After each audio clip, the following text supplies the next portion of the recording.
Welcome to Neeti Katha Kids.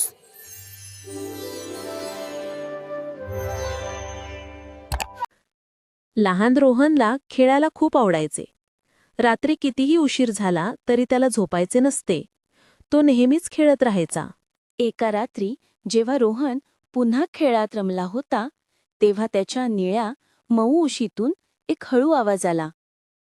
"अरे रोहन, पुरे खेळणे. उद्या चांगले खेळण्यासाठी आता झोपणे महत्वाचे आहे." पण रोहनने उशीचे ऐकले नाही.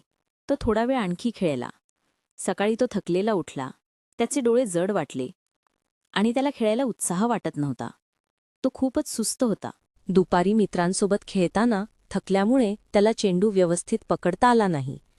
त्याचे मित्र थोडे नाराज झाले आणि रोहनला एकटे वाटू लागले. रात्री झोप न मिळाल्यामुळे रोहनला खूप थकवा जाणवत होता. उद्या खेळणी कारची शर्यत होती, पण त्याला वाटले की तो नक्कीच हरणार. त्याला खूप चिंता वाटू लागली. अचानक त्याला उशीचे शब्द आठवले.